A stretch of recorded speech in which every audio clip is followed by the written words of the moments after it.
चलिए बेटा शुरू करते हैं हम लोग।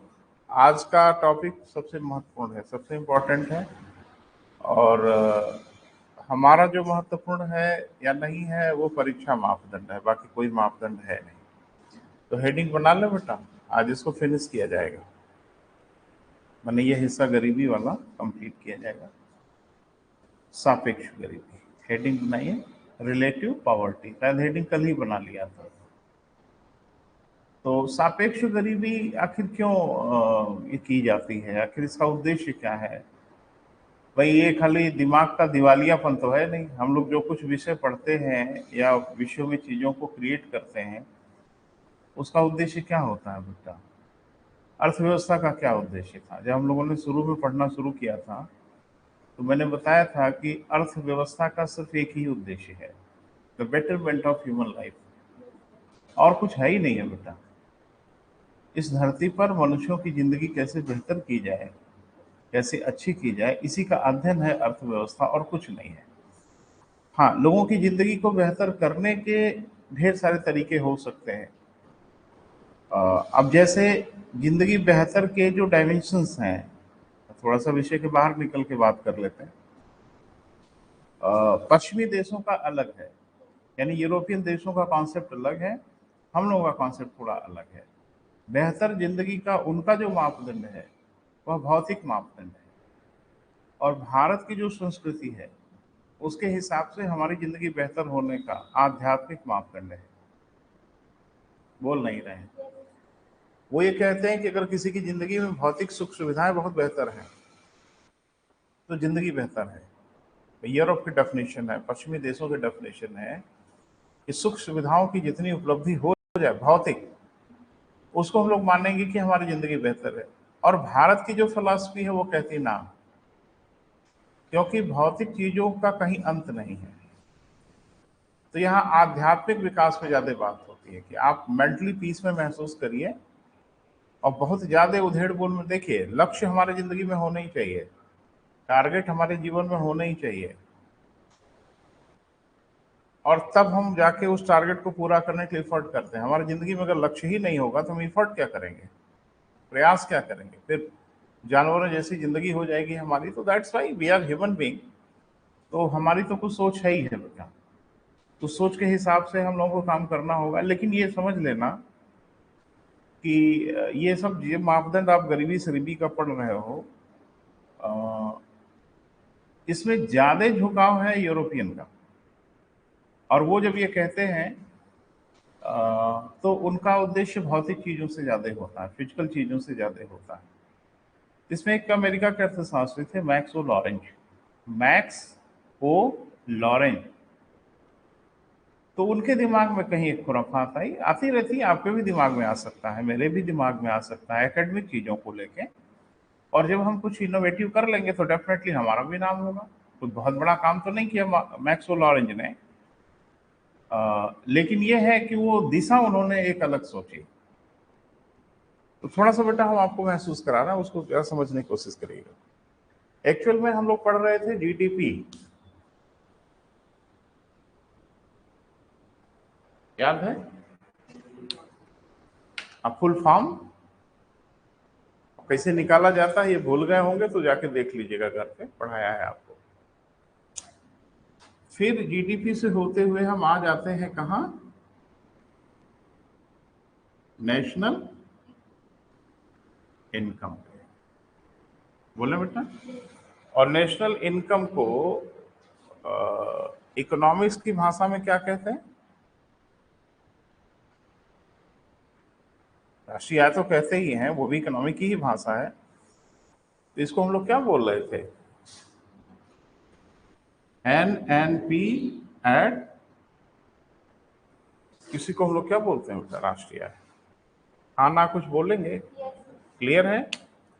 ये क्यों निकालते थे अर्थव्यवस्था में, क्या जरूरत थी? अरे एक बात बहुत सिंपल है यार, अगर किसी चीज की जरूरत नहीं तो हम लोग पागल वागल हैं क्या? दिमाग का माथा पच्ची खाली बैठ के कॉपी किताब लेके करना है। फिजिक्स काहे पढ़ते हैं, डेरिवेशन काहे करते हैं? परीक्षा पास करने के लिए? नहीं नहीं भैया। केमिस्ट्री काहे पढ़ते हैं? कि हम अपने जीवन में उसका उपयोग कर पाए, व्यवहारिक उपयोग कर पाए, बेहतर करते ही हैं। हर विषय का महत्व है, महत्व नहीं होगा तो हम उस विषय को पढ़ेंगे ही नहीं। जिन विषयों का महत्व घटा है हमने लगभग छोड़ दिया है। आप में से कई जने वेद पढ़े हैं, पुराण नहीं पढ़ा, काहे? अब आपको ये लगता है कि उसका व्यवहारिक उपयोग नहीं है, जबकि है, ऐसा नहीं है कि नहीं है। इसरो के वैज्ञानिक कह रहे हैं, नासा के वैज्ञानिक कह रहे हैं, आइंस्टाइन बड़े भारी गीता के समर्थक रहे, लेकिन हमें ऐसा लग रहा है कि भी व्यवहारिक जीवन में इसका उपयोग नहीं। जिस चीजों की व्यवहारिकता खत्म होगी वो चीज समाप्त हो जाएगी।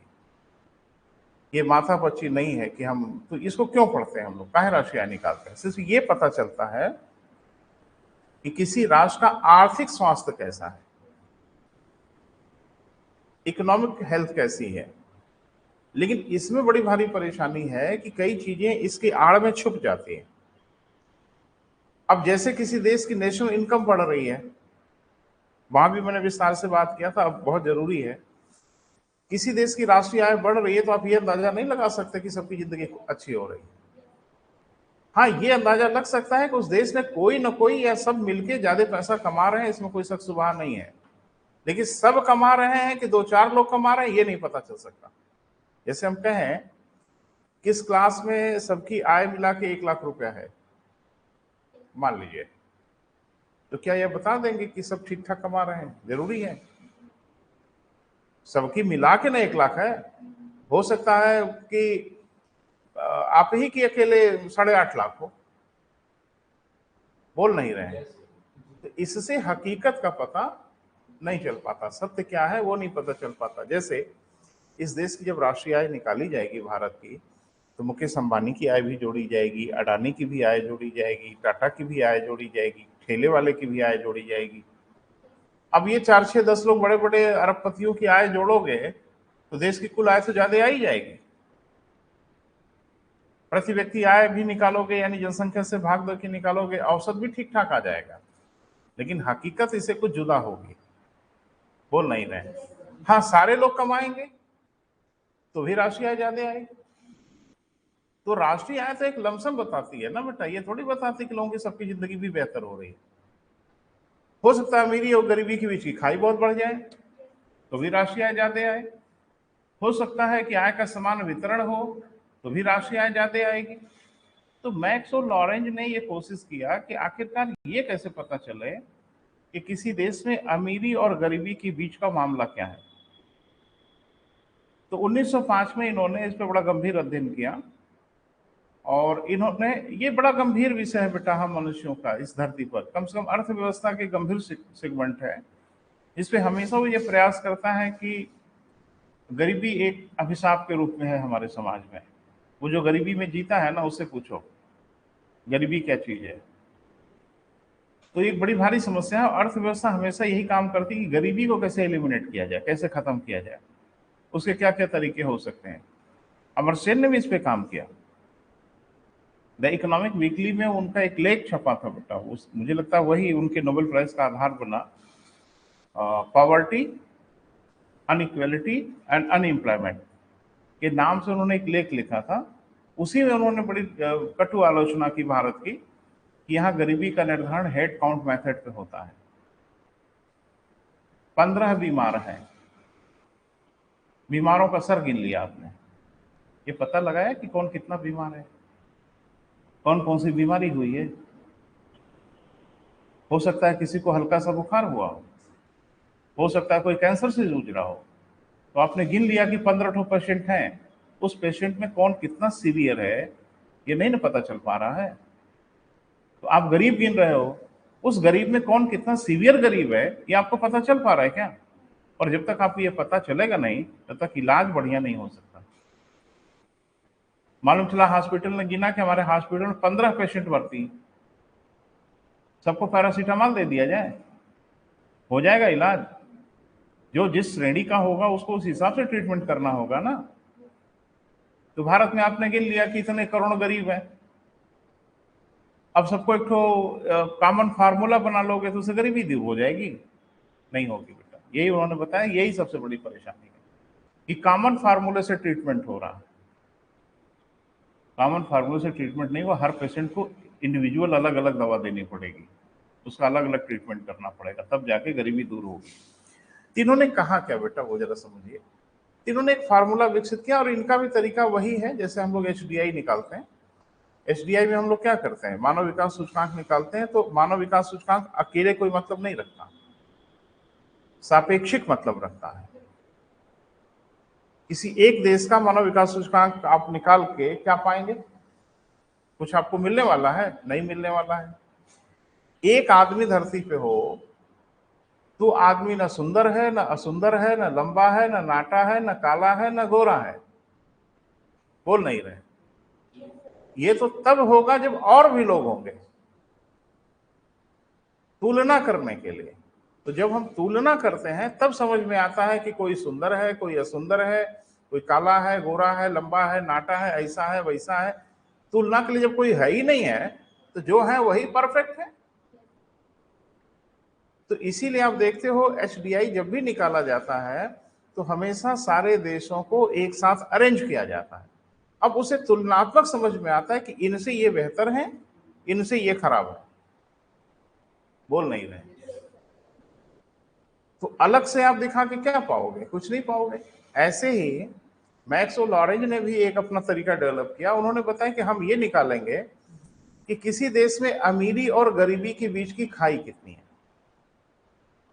अमीरी और गरीबी के बीच का डिफरेंस कितना है। हर देश का निकालेंगे, क्रम से अरेंज करेंगे। एक बात तो लिखा पढ़ी में तय है कि दुनिया के हर देश में अमीरी और गरीबी के बीच में खाई होगी ही होगी। ये तो हो ही नहीं सकता, सैद्धांतिक रूप से ये संभव ही नहीं है कि किसी देश में अमीरी और गरीबी के बीच में दूरी ना हो। वो तो होगी ही होगी। लेकिन उन्होंने कहा ये तो देखा ही जा सकता है कि वो दूरी कितनी है। अमीरी और गरीबी के बीच में अंतर तो होगा ही होगा। तो उन्होंने कहा जरा हम ये देखने की कोशिश करेंगे कि अमीरी गरीबी के बीच में अंतर जो है वो कहाँ ज्यादा है, कहाँ कम है। तो जहां अमीरी और गरीबी के बीच का अंतर कम होगा उसकी कंडीशन बेहतर है, उस देश की स्थिति नीचे वालों से तो बेहतर होगी ही। और जहां अमीरी गरीबी के बीच की खाई ज्यादा होगी वो मामला एडवर्स होगा। ये निकालने के लिए उन्होंने विकसित किया लॉरेंज वक्र। क्लियर है बेटा? तो थोड़ा लिख लिया जाए बेटा। अब वो क्या किया वो हम अब बताएंगे बोर्ड पे, तब समझ में आएगा। लेकिन ये तो समझ में आ गया कि इन्होंने किया क्या लॉरेंज वक्र ने। लिखें, अमेरिकी अर्थशास्त्री या US के अर्थशास्त्री, जो भी चाहे आप लिखें। अमेरिकी अर्थशास्त्री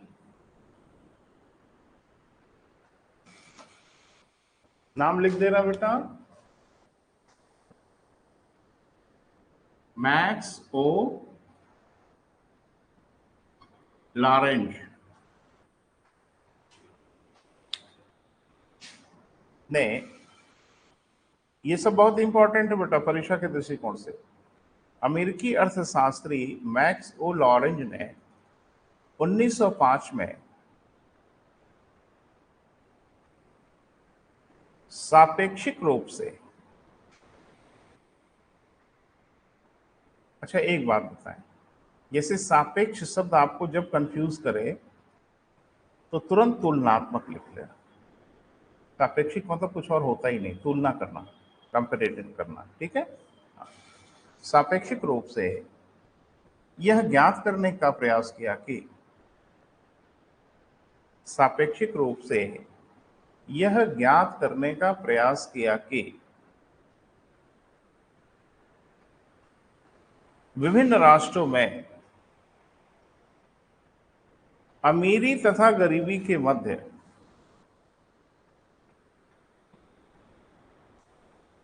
अंतर कितना है।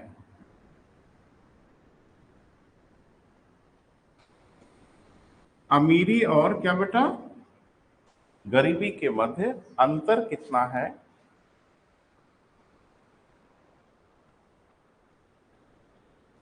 इसके लिए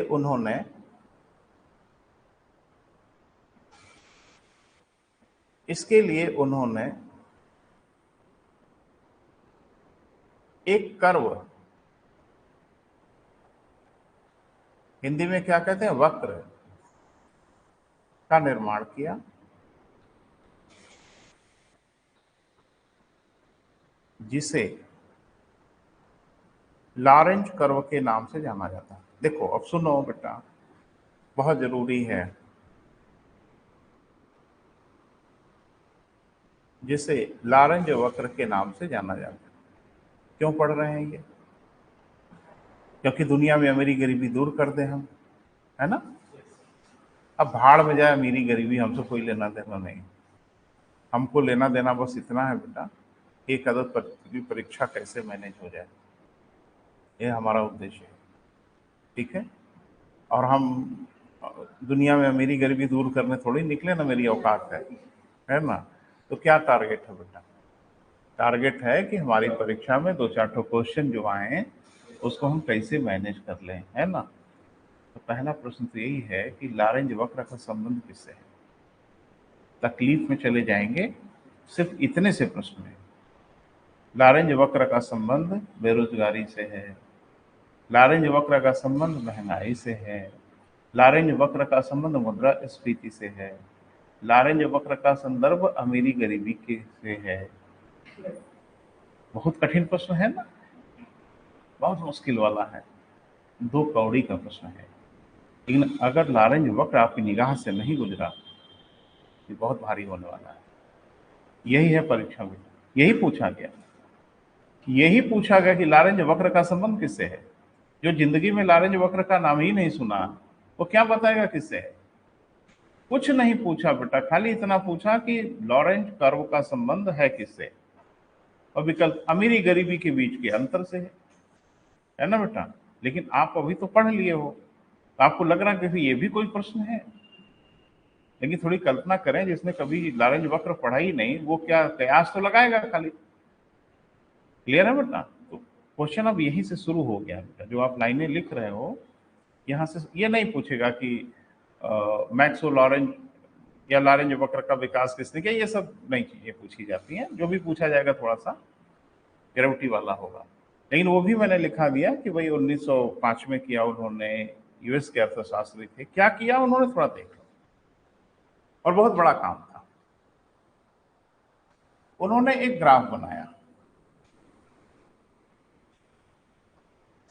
क्लियर है? और ग्राफ का जो निर्माण किया वो प्रैक्टिकल के आधार पर किया। ग्राफ जब भी प्लॉट किया जाता है प्रेक्षण लेके किया जाता है, अपने मन से तो किया ही नहीं जाता। इसमें कै ठो एक्सिस होता है ग्राफ में? 3, 2 एक्सिस होता है। एक को हम लोग क्या बोलते हैं बेटा? X axis. और एक को क्या कहते हैं? वाई एक्सिस कहते हैं। अब यह है कि आप इन अक्षों पे पैरामीटर क्या रखते हैं, कुछ भी रखा जा सकता है भाई। इसी पे तो फिजिक्स में भी आप देखोगे इसी का प्रयोग करते हैं, तो समय, चाल, फलाना ढमाका, एक्सेलरेशन सब कुछ ग्राफ से निकालते हैं। लेकिन यहां पे उन्होंने क्या किया वो जरा देखें।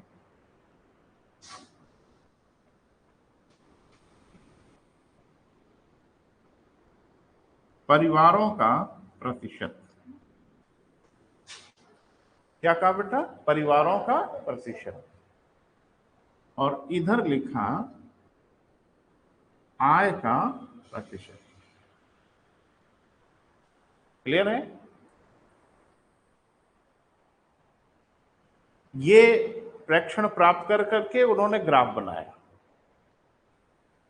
फिर देखा कि ग्राफ दिखता कैसा है, और वो दिख के ही कुछ ढेर सारी गवाही देगा ग्राफ। अच्छा एक चीज बताओ, अगर फिजिक्स में हम बनाए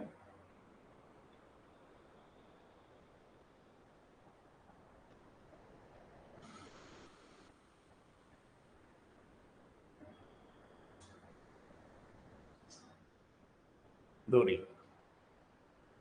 टाइम एंड डिस्टेंस, और ये ग्राफ ऐसे अगर चल रहा है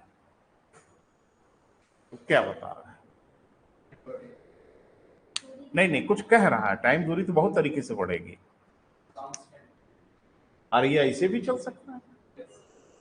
ये क्या बता रहा है कि चाल नियत है, कांस्टेंट है, तब वो 90 डिग्री पे इंक्लाइंड होगा। कांस्टेंट चल रहा है, यही ना मतलब है। तो पैरामीटर कुछ भी हो, अगर लाइन ऐसी दिखेगी तो दो चीज बताएगी, ये और ये बराबर हो रहा है। अब जरा देखो, उन्होंने एक फार्मूला बनाया, उन्होंने कहा कि पहले हम शुरुआत करेंगे सबसे कम आय प्राप्त करने वालों से अधिक आय प्राप्त करने वालों की ओर, लेकिन व्यक्ति नहीं, परिवारों के हिसाब से, फैमिली के हिसाब से। तो उन्होंने कहा कि अगर नीचे के 5% लोगों की, मैं उदाहरण से बता रहा हूं, यानी समाज के सबसे निचले वर्ग के 5% लोगों की आय अगर कुल आय का 5% हो, 10%, वही नीचे के निम्न आय वालों के 10% की कुल आय देश की कुल आय के 10% हो, तो हम एक जनरल फार्मूला डेवलप कर सकते हैं कि X% परिवारों की कुल आय X% अगर हो तो ये लाइन ऐसे होगी। हाँ या ना बोलो, ये लाइन एकदम सीधी होगी कि नहीं? और सीधी लाइन ये बता रहा है कि किसी देश में आय का एक समान वितरण हो रहा है। अरे भाई, X% परिवारों की अगर कुल राशि आय का X% मिल रहा है, इसका क्या मतलब है? आय का एक बराबर वितरण हो रहा है, बोल नहीं रहे। तो उन्होंने इसको कहा पूर्ण समता रेखा। नाम याद रखना, इस रेखा का नाम क्या दिया? अच्छा, यहां थोड़ा झुक गया है तो उसको कंफ्यूज मत होना, अब हम हाथ से ही खींच रहे हैं तो थोड़ा सा टेढ़ा मेढ़ा हो सकता है। इसको क्या नाम दिया गया? पूर्ण समता रेखा। इंग्लिश में कहा परफेक्ट इक्वेलिटी लाइन। तो हर देश में होना तो ये चाहिए, बोल नहीं रहे, प्रत्येक देश में होना तो ये चाहिए। अगर ये है तो इसका मतलब है कि उस देश में आय का बिल्कुल बराबर वितरण हो रहा है, हर व्यक्ति को कुल आय का उतना हिस्सा मिल रहा है जितना उसको मिलना चाहिए, बोल नहीं रहे। कोई डाउट? अच्छा, क्या व्यवहार में ऐसा होगा? ये तो सिद्धांत में है कि अगर ऐसा हो जाए तो स्वर्ग वाली स्थिति बन जाएगी धरती पर, कल्पना है ये, लेकिन वास्तविकता में कभी ऐसा होगा ही नहीं, कभी नहीं हो सकता। किसी, मैंने अभी बोला ना कि किसी भी देश में आय का समान वितरण हो ही नहीं सकता, संभव ही नहीं है, हर व्यक्ति एक बराबर आय प्राप्त करे, डिफरेंस तो होगा। अब ये डिफरेंस कहां कितना होगा वो समझना। तो उन्होंने ये बताया कि वास्तव में जब हम ग्राफ्स प्लॉट करते हैं जा जाके देख देख के, तो लाइन ऐसे नहीं मिलती, वो लाइन कुछ ऐसे मिलती है।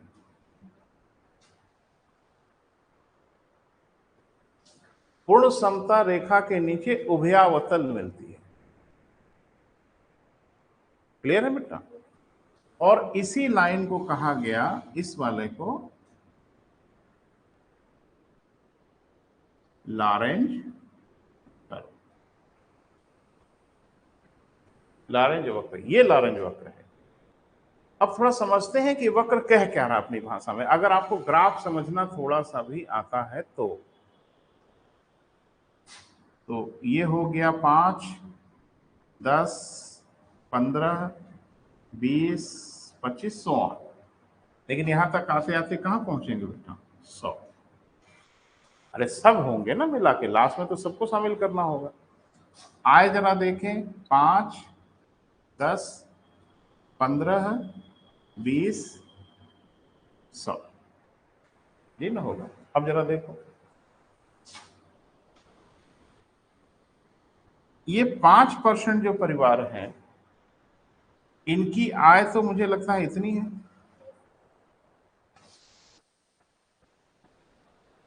जो मुझे लगता है 2% के आसपास है। तो जाहिर सी बात, अब ये गरीब हो गए। 5% परिवारों की आय, कुल आय का अगर 2% है, तो जाहिर सी बात है कि इनको तो 5% होना चाहिए था ना। इसका मतलब ये गरीब हो रहे हैं, बोल नहीं रहे। अब जरा देखें, ये मान लो हम आ गए इस इलाके को बढ़िए, यहां आ जाइए, कहीं और ग्राफ देख लीजिए। मान लीजिए हम कहें, अब देखो 22% परिवारों की कुल आय लगभग 30% के आसपास दिख रही है। यानी अब इनकी आय जितना होना चाहिए उससे ज्यादा दिख रही है। मेरी बात समझ पा रहे हैं? अब एक बात ध्यान से सुनो, ये जो उभयावतल है ये परफेक्ट इक्वलिटी लाइन के जितना नीचे होता चला जाएगा उस देश में आय की विषमता उतनी ही अधिक होती चली जाएगी। पता नहीं मेरी बात समझ पा रहे हो कि नहीं? ये जो कर्व बना हुआ है, ये कर्व जितना नीचे की ओर झुकेगा उस देश में आय की विषमता उतनी ही अधिक होती चली जाएगी। सहमत हैं? चलो हम दिखाते हैं। अगर मान लो ये रेखा ऐसे हो जाए, अब ये क्या कह रहा है?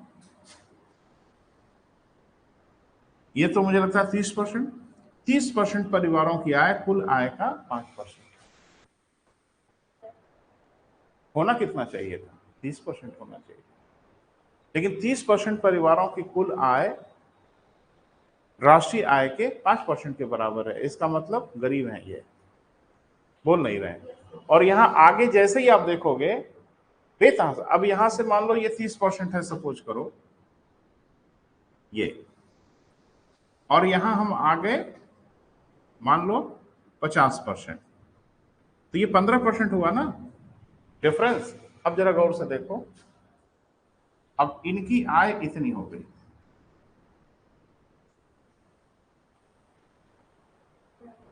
तो अब इनकी आय तो बढ़ गई ना बेटा, बोल नहीं रहे हैं। ये बता रहे हैं कि ये जितना ही कर्व गहरा होता चला जाएगा आय की विषमता उतनी अधिक होगी, क्योंकि धनी लोगों के पास आय अब ज्यादा होने लगेगी और गरीब लोगों की आय कम होने लगेगी। टोटल आय तो 100% रहेगी ही रहेगी, वो कहां जाएगी, बोल नहीं रहे। तो इसी को उन्होंने कहा, ये जो लाइन आपको दिख रही है लॉरेंज वक्र, लॉरेंज वक्र कुछ कहानी कह रहा है, पूर्ण समता रेखा के नीचे ये जितना ही अधिक उभयावतल होता चला जाएगा उस देश में आय की विषमता उतनी ही अधिक होती चली जाएगी। कोशिश आप ये करें कि ये वाली रेखा इस रेखा पर आ जाए। ये वाली रेखा अगर इस रेखा पे आ जाएगी तो उस देश में आय की विषमता नहीं होगी, और ऐसा कभी होगा नहीं। तो क्या होगा, उसके जितना करीब हो सकते हैं उतना करीब जाने की कोशिश करें। हो सकता है कि किसी देश की रेखा ऐसी हो,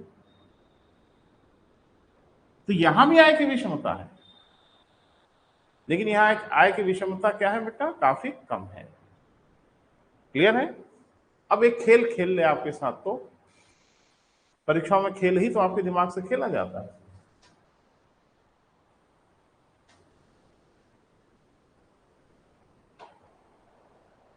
अब हम पूरा नहीं लिखेंगे, पूरा तो उधर है ही है। कहा ये और ये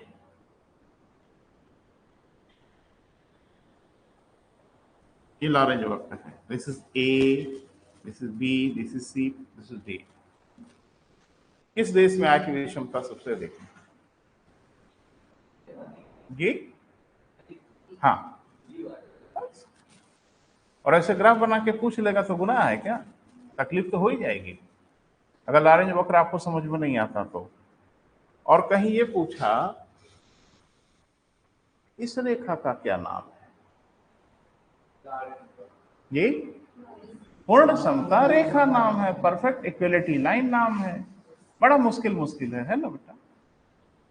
इससे आसान धरती पे कुछ हो नहीं सकता। लेकिन दुख इस बात का है कि आपकी नजर उस पर नहीं पड़ती, तो मुसीबत हो जाती है परीक्षा में। तो इन्होंने कहा कि लॉरेंज वक्र को देख के ये बताया जा सकता है, किसी देश का लॉरेंज वक्र निकालिए तो बताया जा सकता है कि उस देश में आय की विषमता कम है कि ज्यादा है। आय की विषमता तो होगी बेटा, मैंने बताया ना, ये तो एक आदर्श है, कल्पना है।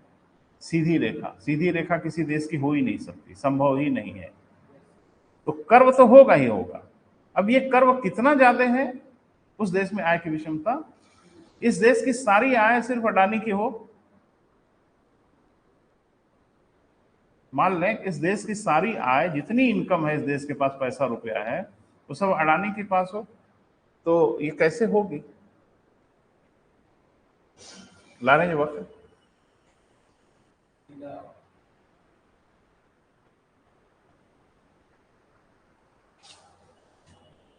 ऐसे ऐसे चलेगा, ऐसे चलेगा। क्लियर है? यानी आप देखो, ये 99% परिवारों की आय जीरो है, और जैसे अडानी साहब जुड़े वैसे छलांग लगाया और पहुंच गया कहां? 100%। कुछ समझ में आ रहा? मान लीजिए 3-4 लोगों की आय मिला के है, तो थोड़ा यहां से घूम जाएगा। समझ पा रहे हैं?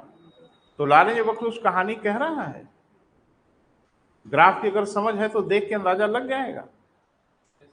हम कई देशों का सापेक्षिक ग्राफ एक साथ दिखा दें, तो अभी ABCD 4 देशों का मैंने दिखाया था, देख के तो फटाक से बता दिया आपने कि डी की आय की विषमता अधिक है, ए की आय की विषमता सबसे कम थी।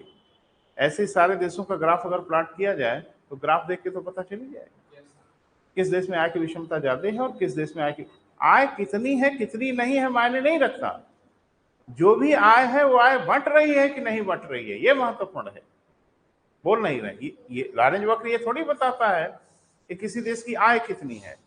लारेंज वक्र सिर्फ ये बताता है कि अगर 100 रुपया ही कमाई हो रही है तो 100 रुपया सब में बंट रही है कि नहीं बंट रही है। 1 करोड़ भी कमाई अगर है तो भाड़ में जाए ऐसी कमाई कि 1 करोड़ एक ही आदमी कमा रहा है, बाकी कुछ कमाई नहीं रहा है, तो नेशनल इनकम तो बढ़ जाएगी 1 करोड़। लेकिन धरातल पे देखोगे तो एक ही आदमी 1 करोड़ कमा लिया, बाकी को कुछ नहीं मिला। क्लियर है मुद्दा? देखिए, मैक्स ओ लॉरेंज ने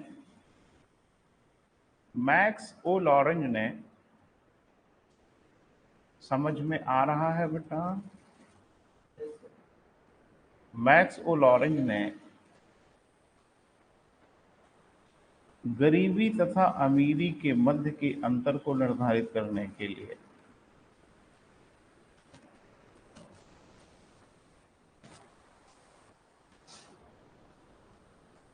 एक ग्राफ या कर्व का निर्माण किया,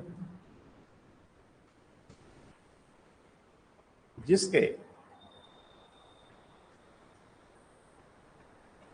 जिसके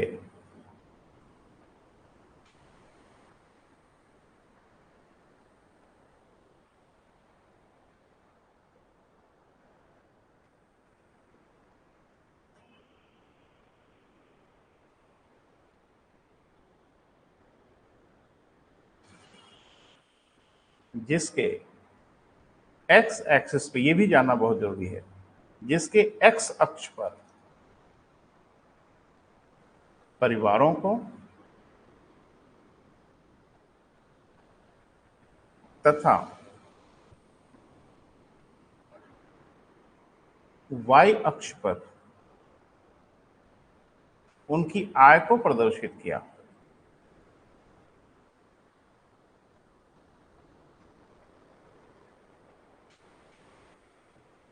वाई अक्ष पर उनकी आय को क्या किया बेटा?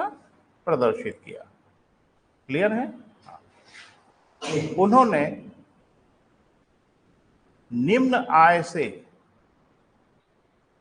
उच्च आय की ओर, ये बात बड़ा जरूरी है बेटा, उन्होंने निम्न आय से उच्च आय की ओर परिवारों को प्रतिशत में प्रदर्शित किया।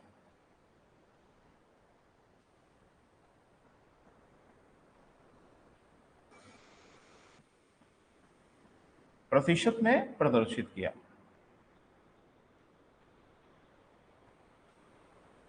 क्लियर है? लिखें नीचे, यदि, नीचे से बेटा, नीचे से, यदि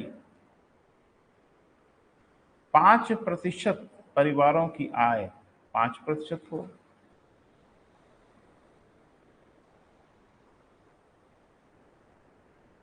उसके नीचे लिखिए हो, 10% परिवारों की आय 10% हो, नीचे से बेटा उसी के नीचे, जैसे मैंने लिखा था ना अभी थोड़ी देर पहले, 10% परिवारों की आय 10% हो,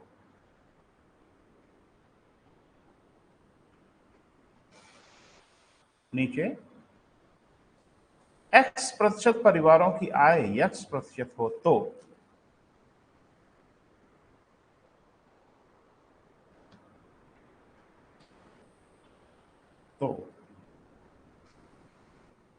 तो क्या होगा?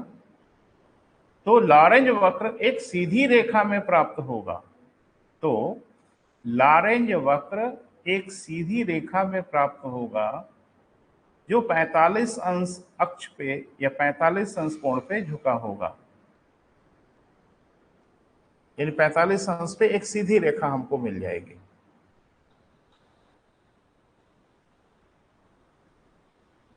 जिसे जिसे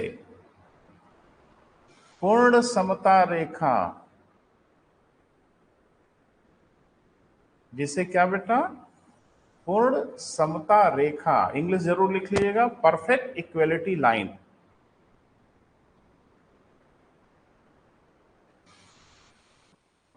कहा जाएगा।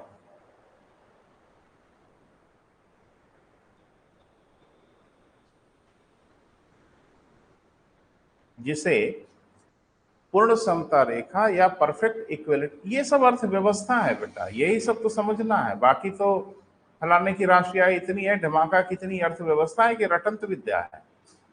समझने वाली तो यह सब विद्या है जिसे समझना होगा आपको। क्लियर है बेटा? क्या लिखा लास्ट लाइन बोल दो। हाँ लिखें, यह एक आदर्श रेखा है कि नहीं, जो यह प्रदर्शित करती है कि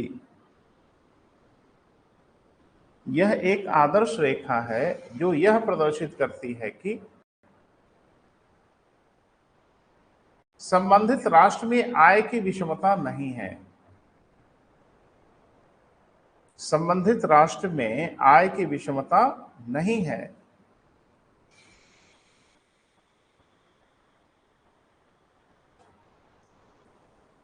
ठीक है बेटा?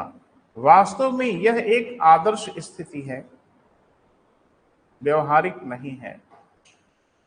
वास्तव में यह एक आदर्श स्थिति है, व्यवहारिक नहीं है।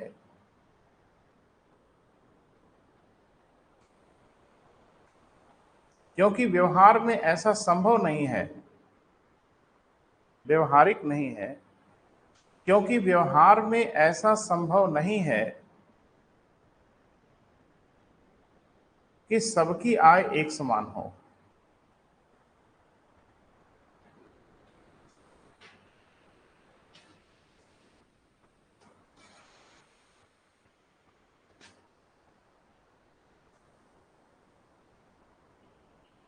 कि सबकी आय क्या बेटा? एक समान हो। क्लियर है? लिखें, व्यवहार में लॉरेंज वक्र, व्यवहार में लॉरेंज वक्र सदैव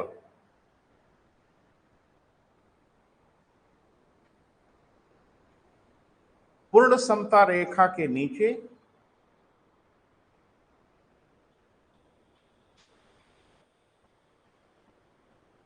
उभयावतल होती है, उठा हुआ तल के रूप में होती है। शायद इसको कनकेव या कन्वेक्स क्या कहते हैं बेटा? हाँ नहीं, कन्वेक्स।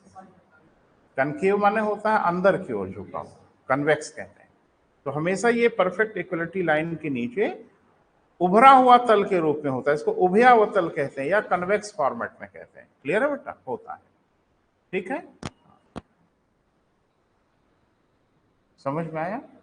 हाँ, वास्तव में लारंज वक्र सदैव उभयावतल ही होता है।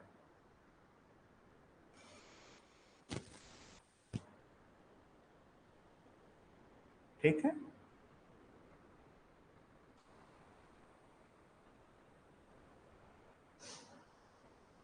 ठीक है भैया जी, समझ में आ रहा है? बड़ा अच्छा है। अब एक बात तो समझ में आ रही बेटा कि उभयावतल तो होगा ही होगा, इसमें कहीं कोई शक ही नहीं है। लेकिन ये उभयावतल जितना अधिक होगा, अब यही पूछेगा किसी देश का लारेंज वक्र पूर्ण समता रेखा के नीचे उभयावतल में होता है, ये क्या प्रदर्शित करता है? विकल्प में ढूंढ लीजिए। ये तल जितना अधिक उभयावतल होगा, आय की विषमता उतनी ही कम होगी। अरे हम विकल्प दे रहे हैं। ये तल जितना उभयावतल होगा, आय की विषमता उतनी ही अधिक होगी। ऐसे 4 विकल्प गढ़ देगा बेटा, हो जाएगी तकलीफ, है ना। और यही सब होगा, इसके अलावा कुछ नहीं होगा। इसके अलावा जो होगा वो अमर सिंह जैसे लोगों से पूछा जाएगा, है ना। तो आपसे उतना ही पूछा जाएगा जो बेसिक चीजें आप क्लियर कर रहे हैं, है ना बेटा। लिखें, उभयावतल जितना ही अधिक होगा, आय की विषमता उतनी ही अधिक होगी।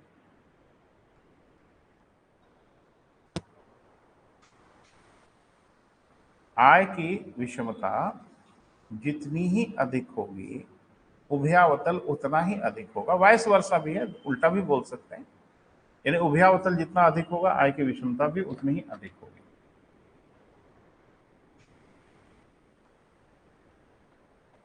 कुछ बोलते चलिए बेटा, हाँ ना, तो मुझे भी अच्छा लगेगा। ठीक है, हाँ। लिखें, लारेंज वक्र कभी भी लारेंज वक्र कभी भी पूर्ण समता रेखा के ऊपर नहीं होगा।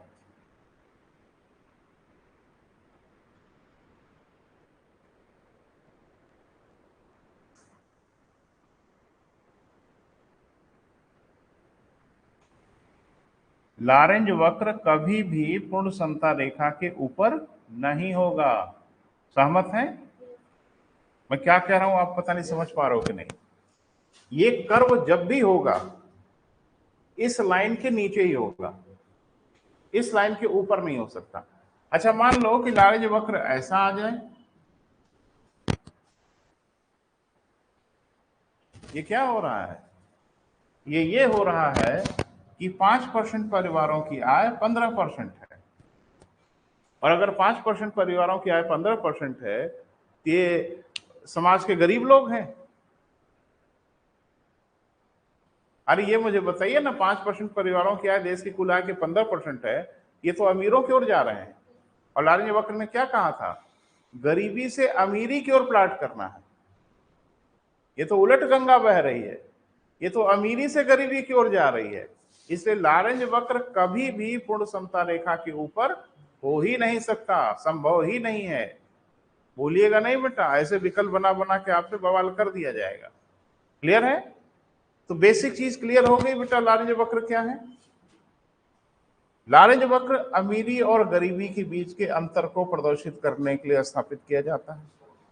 जिस देश में लारेंज वक्र में पूर्ण समता रेखा के नीचे जितना ही उभयावतल होगा, उस देश में गरीबी और अमीरी के बीच का अंतर उतना ही अधिक होगा। क्लियर है बेटा?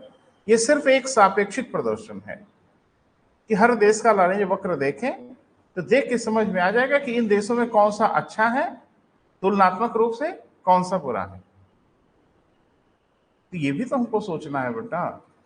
और हर देश का एक इरादा होना चाहिए, उस देश का लारेंज वक्र जितना नजदीक हो सके पूर्ण समता रेखा के करीब पहुंचे। पूर्ण समता रेखा के ऊपर तो नहीं होगा, ये तो लिटरली संभव ही नहीं है।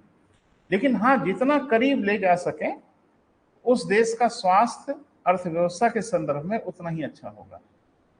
लोगों की आय कम हो या ज्यादा हो, जो भी होगी वो डिस्ट्रीब्यूट हो रही है।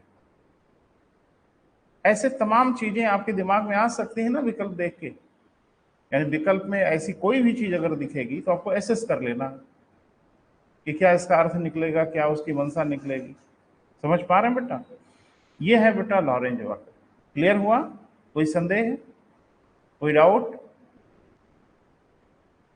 है तो पूछ लो, क्योंकि दोबारा लारेंज वक्र नहीं पढ़ेंगे। मैंने ये मत समझिएगा कि फिर लारेंज वक्र एक आध महीने बाद जब भूलेंगे तो पढ़ लेंगे। नहीं नहीं, जो करना है अभी करो, क्योंकि चीजें अब निकल रही हैं। ट्रेन प्लेटफॉर्म को छोड़ रही है। अब छोड़े? छोड़ रही है, अब आगे बढ़ना है। अब लिख लें गीनी गुणांक, गीनी कोफिशिएंट, हेडिंग बनाइए गीनी गुणांक। बड़ा तगड़ा बेटा हेडिंग बनाया है ना। देखिए बड़ी हेडिंग बनाने में थोड़ा सा ये भी समझ में आता है कि बड़ा जरूरी है ना। Very good. Gini coefficient, Gini गुणांक है ना बेटा। हमेशा ध्यान रखना गीनी गुणांक को हमेशा कैपिटल जी से प्रदर्शित करते हैं। यानी गीनी कोफिशिएंट को जो हम दिखाते हैं वो किस में दिखाते हैं बेटा? कैपिटल जी से। स्मॉल जी तो कोई ले लिया पहले ही, बुक करा लिया, पेटेंट करा लिया है, फिजिक्स वाले ले लिए स्मॉल जी को, तो इन्होंने कहा कि हम कैपिटल जी ले लेते हैं। तो कैपिटल जी अगर आपको कहीं नहीं, कैपिटल जी भी है फिजिक्स में, ऐसा थोड़ी है, ग्रेविटेशन कांस्टेंट है कैपिटल जी, लेकिन अर्थव्यवस्था ने कहा कि हम कैपिटल जी को लेते हैं। और कैपिटल जी कहीं अगर दिखे तो कुछ और नहीं है, वो गीनी कोफिशिएंट है। अब ये और चालाकी दिखाए, ये क्या चालाकी दिखाए कि मान लीजिए किसी व्यक्ति को कर्व और समझना ना आए तो बेचारा कैसे समझे। तो उन्होंने कहा कि हम थोड़ा इसको मैथमेटिकल कन्वर्जन कर दें, इसमें आपको कोई ग्राफ राफ नहीं बताना है। क्लियर है बेटा? इसमें क्या बताना है वो जरा समझिएगा। फिर से मुझे ग्राफ एक तो बनाना पड़ेगा,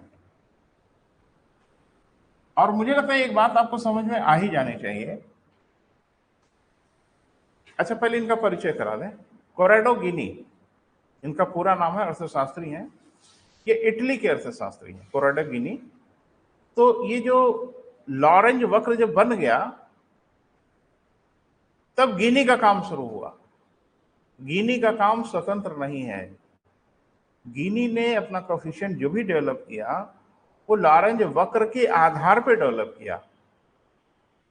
यानी इनका कुछ अलग से इनोवेशन नहीं है, लॉरेंज वक्र को इन्होंने समझना थोड़ा सा सहज कर दिया आम लोगों के लिए। बस एक बात तो समझ में आ ही सकती है कि गिनी कोफिशिएंट का विकास लॉरेंज वक्र के आधार पर किया गया, अर्थात लॉरेंज वक्र न होता तो गिनी गुणांक भी ना होता, है ना। इन्होंने एक फार्मूला डेवलप करने की कोशिश किया। किसने बेटा?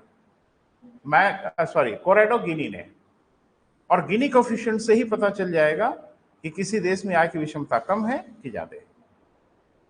जैसे HDI से हमको पता चल रहा था ना, HDI अगर 1 के करीब है तो बेहतर है, और 0 के करीब अगर है तो खराब है।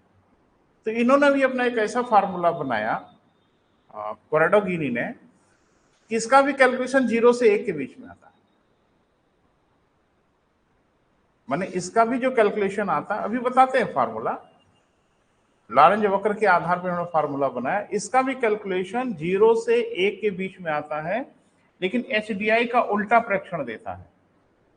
यानी अगर 0 आ जाता है तो सर्वश्रेष्ठ स्थिति है, कैलकुलेशन में अगर 1 आता है तो सबसे बुरी गति है। तो हर देश का गिनी गुणांक निकाल के 0 से 1 के बीच में अरेंज नहीं किया जा सकता, क्योंकि इसके कैलकुलेशन की वैल्यू हमेशा 0 से 1 के बीच में आएगी, 1 से ज्यादा हो नहीं सकती, 0 से कम तो सवाल ही नहीं है। तो क्या किया इन्होंने बेटा, देख लें, कोई बड़ा मुश्किल नहीं है।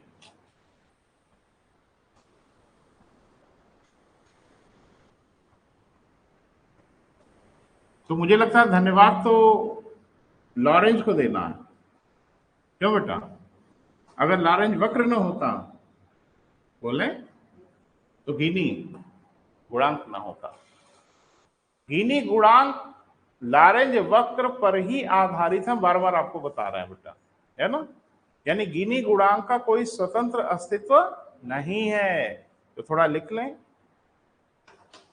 इटली के अर्थशास्त्री कोरेडो गिनी,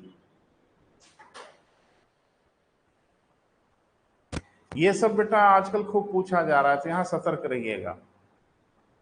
हाँ, इटली के अर्थशास्त्री कोरेडो गिनी ने सन 1912 में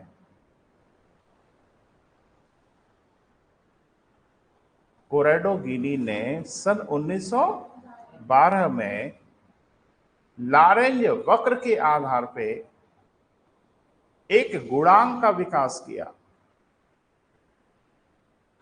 लॉरेंज वक्र के आधार पर क्या बेटा, एक गुणांक का विकास किया जिसे गिनी गुणांक या गिनी कोफिशिएंट कहते हैं।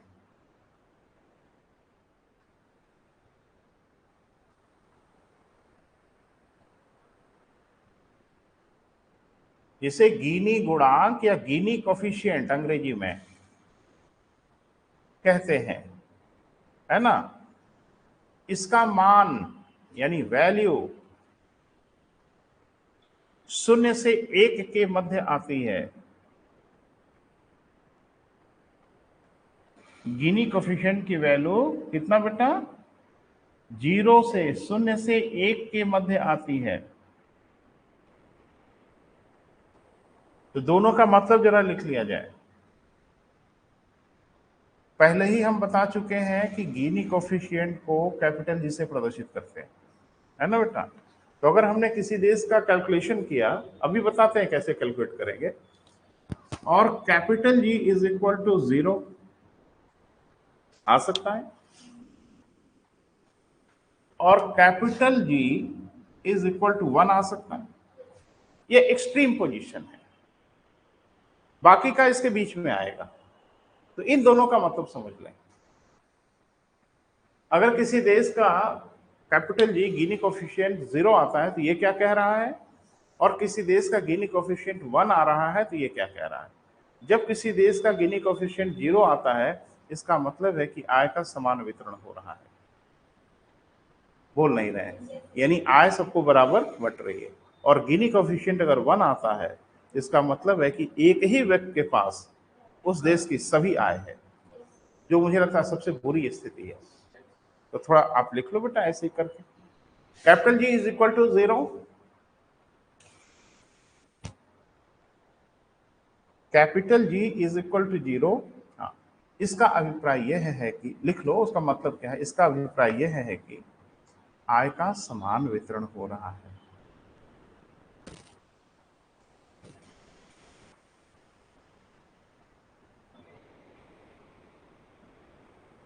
ठीक है बेटा, capital G is equal to 1। आय की असमानता की चरम स्थिति है। आय की असमानता की चरम स्थिति है, एक्सट्रीम कंडीशन है। अर्थात एक ही व्यक्ति के पास समस्त आय है, अर्थात एक ही व्यक्ति के पास क्या बेटा, समस्त आय है, समस्त इनकम है।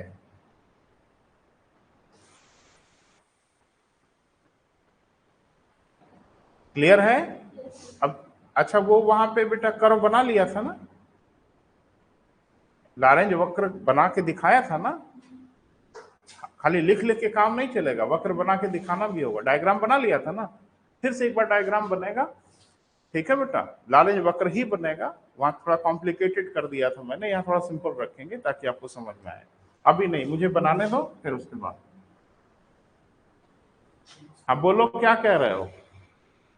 मुझसे बात होगी सिर्फ, आपस में कोई कम्युनिकेशन नहीं होगा, है ना। ये लोकसभा है, कई बार बता चुके हैं। आप इनके कान में भी कुछ बोलना होगा तो हमारे माध्यम से बोलना होगा। ठीक है, चले देख लो। देखो, जब आप बगल में बतियाते हो ना, तो मेरे मन में एक संदेह आता है, या तो मैं कुछ खराब पढ़ा दिया, या तो कोई चीज आपको समझ में नहीं आई। ऐसा मुझे लगता है। आप हाँ ठीक है, अभी हम बना रहे हैं बेटा, तो उसको देख के फिर बना लीजिएगा। और इतना तो ध्यान में है ही है कि क्या बनाया था, फिर से बना रहे हैं, आप बना लीजिएगा, जरूरी है। देखो, इन सब चीजों को हवा में नहीं लिखा जा सकता, क्योंकि कर्म पे ही चर्चा हो रही थी। तो कर्म होता कैसा वो दिखाओगे नहीं तो बेमतलब हो जाएगा ना बेटा, उसको दिखाना पड़ेगा। बहरहाल तो थोड़ा सा एक बार फिर से देखो, बना लेना, इसको जरूर बना लेना, और इसको बना लोगे तो यही तो लारेंज वक्र है, कुछ और थोड़ी है। तो यहां क्या है बेटा, आय, और यहां परिवार। एक बात ध्यान रखना, व्यक्ति नहीं कहा गया, परिवार कहा गया, है ना। अब ये लाइन आपको पता ही है, पूर्ण समता रेखा है, बोले बेटा। और जाहिर सी बात है, परिवार भी लास्ट 100% ही जाएंगे। किसी देश में कितने परिवार हैं? 100%। वो 5 घर हो उस देश में, चाहे 5 करोड़ घर हो, फर्क क्या पड़ता है, वो है तो 100% ही ना। और आय भी किसी देश की क्या होगी बेटा? 100%। हाँ या ना? अब इसको थोड़ा सा मिला लीजिए,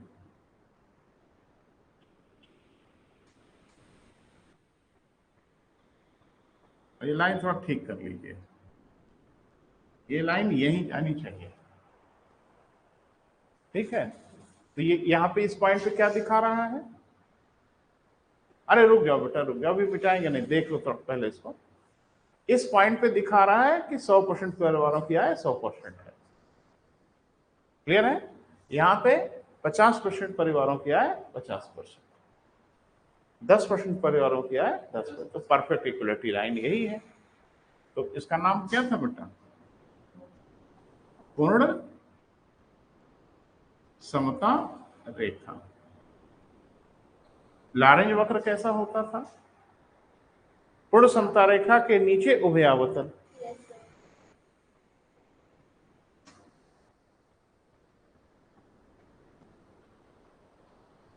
हाँ, जैसे इसको लेके बड़ा वो कंफ्यूज मत करना कि सर बड़ा स्मूथ नहीं है, ना रहे इसको।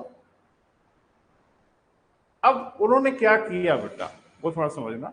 जैसे मान लीजिए किसी देश का कोई भी कंट्री हो, मान लो XYZ, कुछ भी कंट्री मान लो, कुछ भी हो, ये कोई सी कंट्री है, उसका लारेंज वक्र है। तो इस कंट्री का हमको गिनी कोएफिशिएंट निकालना है, कैसे निकालेंगे? तो थोड़ा ध्यान से देखना बेटा, समझने की कोशिश करना।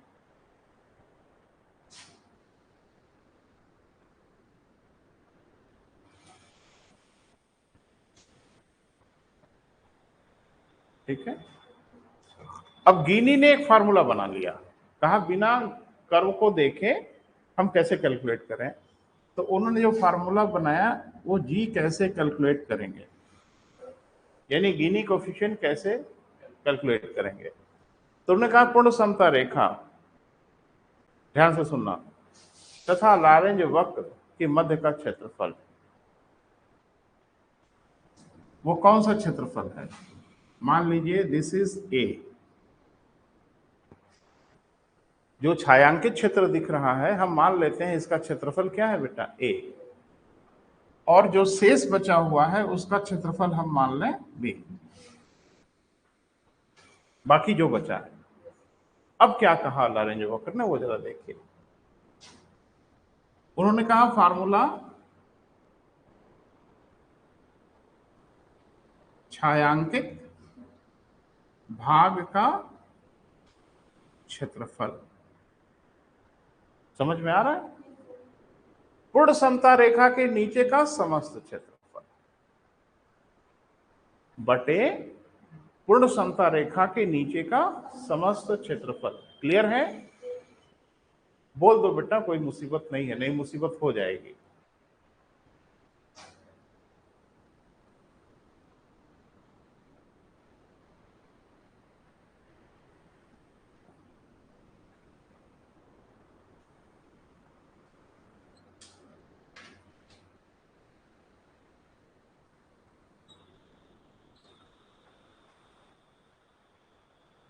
बन गया था।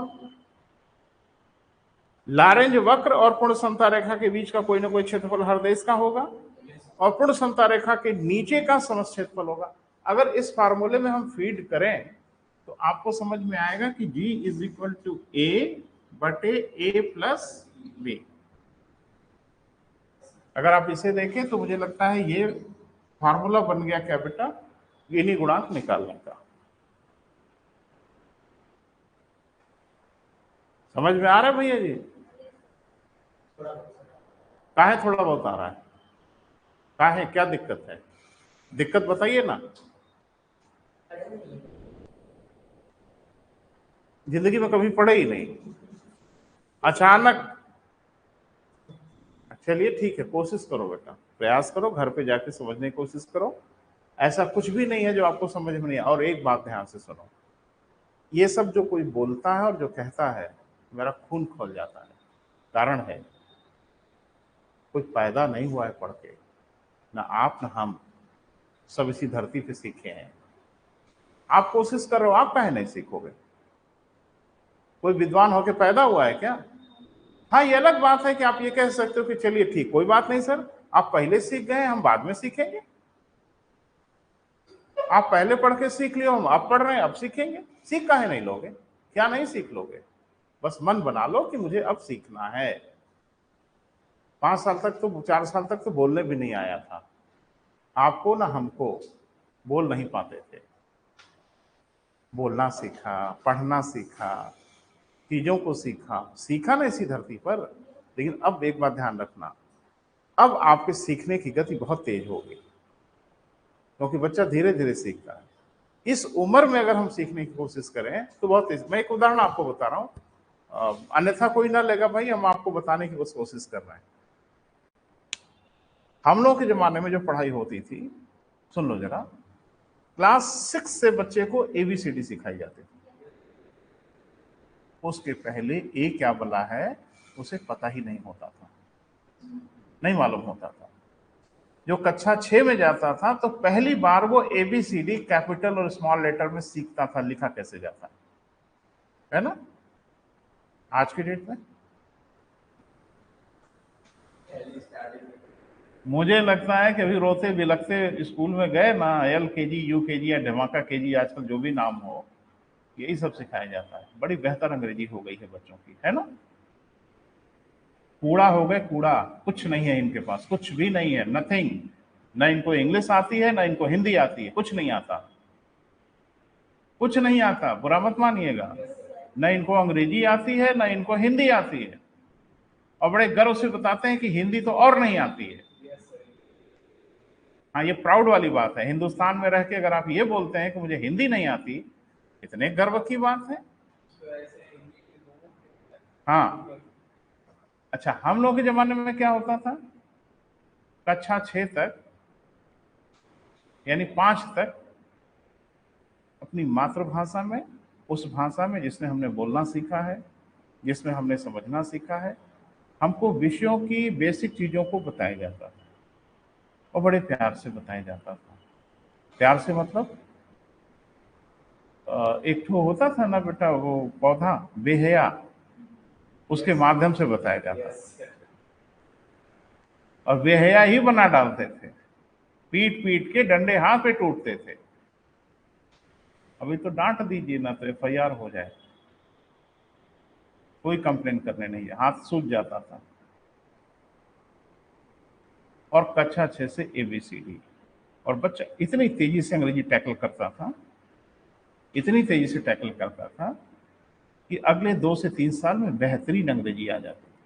वो अदर लैंग्वेज में बेटा, हमारी मातृभाषा तो है नहीं, तो सोचने समझने लायक अगर हो गए तब अगर पढ़े। जैसे अभी हम फ्रेंच भाषा पढ़े तो आप बहुत तेजी से पढ़ लेंगे।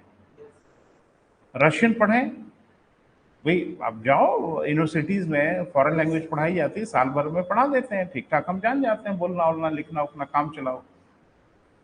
अब उस जमाने का ये होता था कि जितनी खूबसूरत हिंदी होती थी उतनी ही शानदार अंग्रेजी भी हो जाती। लेकिन ये किसने ये सिस्टम बनाया कि हमारे पूरे एजुकेशन सिस्टम को गर्त में पहुंचा दिया? वो कुछ दिल्ली उल्ली या कुछ इस जगहों के कॉन्वेंट स्कूलों वगैरह को छोड़ दो, कुछ 2-4% तो बच्चों की इंग्लिश भी ठीक नहीं है। हिंदी तो खैर जो हुआ सो हुआ ही, तो ये एजुकेशन सिस्टम की परेशानी है। तो दिक्कत क्या है बेटा, देर से ही सीख रहे हो, मन बना लिए हो ना, सीख लेंगे। ऐसा क्या है जो नहीं सीखेंगे? धरती पे कौन सी चीज है जो हम मन बनाए ना सीख लें? बस आप मन तो बना लें एक बार, और आज की डेट में तो और पक्का सीख लोगे, क्योंकि सीखने के इतने इंस्ट्रूमेंट उपलब्ध हैं आपके पास कि आप बहुत तेजी से सीख सकते हैं। क्लियर है? अब थोड़ा उदाहरण से बेटा समझने की कोशिश करते हैं। जैसे इन्होंने कहा जी 0 आता है या जी 1 आता है, तो थोड़ा उसको समझिए। अगर ये रेखा इस पे चली जाए, यानी लारेंज वक्र अगर पूर्ण समता रेखा पे चला जाए, तो पूर्ण समता रेखा और लारेंज वक्र के बीच का क्षेत्रफल क्या होगा? 0 होगा। लारेंज वक्र अगर पूर्ण समता रेखा के ऊपर ओवरलैप कर जाए, तो लारेंज वक्र और पूर्ण समता रेखा के बीच का क्षेत्रफल क्या होगा? 0 हो जाएगा। फिर ऊपर ए क्या हो जाएगा? ये लाइन अगर इस पे चली जाएगी तो ए तो 0 हो जाएगा ना बेटा। और अब नीचे का पूरा इलाका बी हो जाएगा। बोल नहीं रहे बेटा। जब ए 0 हो जाएगा तो जगह किसकी बढ़ गई? बी की। 0 अपान बी, और 0 अपान कुछ भी 0। बोल नहीं रहा बेटा। तो अगर ये रेखा इस पे चली जाएगी तो जी क्या आ जाएगा? 0। और 0 का मतलब क्या है? पूर्ण समता रेखा। और पूर्ण समता रेखा का मतलब है उस देश में आय की कोई विषमता नहीं है, वही मैंने लिखाया था। अब थोड़ा ये देखते हैं कि एक कैसे आएगा। अगर लारेंज वक्र बिल्कुल इस कोने आ जाए, हाँ या ना? तो बिल्कुल अगर इस कोने आ गया तो थोड़ा सा समझने की कोशिश करिए। G इज इक्वल टू ए, तो ए कहां चला आया? यहां तक। अब गायब कौन हो गया? बी। 0 हो गया। हाँ, बी 0 ही हो जाएगा बेटा, क्षेत्रफल खत्म हो। हाँ, बी 0 हो जाएगा। ये 0 हो गया, तो ए बटा ए, और ए बटा ए 1। यही मैंने बताया कि अगर गिनी कोफिशिएंट 0 आता है तो इसका मतलब होता है उस देश में आय की कोई भी क्षमता नहीं है। अगर गिनी कोफिशिएंट 1 आता है तो उससे भयानक विषमता हो ही नहीं सकती। हर देश का गिनी कोफिशिएंट कुछ ना कुछ आएगा। क्रम से अरेंज कर लीजिए, और गिनी कोफिशिएंट देख देख के ही बता देंगे कि उस देश में आय की विषमता क्या है क्या नहीं है। क्लियर हुआ बेटा? हाँ या ना? घर पे जाके पढ़िए, समझने की कोशिश करिए। अगर परेशानी सस्टेन करती है तो मैं फिर मिलूंगा, मुझसे फिर आके बात करिए। परेशानी होनी नहीं चाहिए किसी भी हालत में। मैदान जंग में उतरे हैं, है ना भैया? वी आर इन वॉर, हम युद्ध की स्थिति में हैं। अब इजराइल वाले माहौल में नहीं बोल रहे हैं, लेकिन इतना जरूर समझ लें कि बिल्कुल हम युद्ध की स्थिति में हैं, और घमासान हो ही जाएगा जुलाई में, जून में, और हर हाल में जीतना है बेटा। ठीक है, तो आज यही समाप्त करते हैं। थैंक यू बेटा।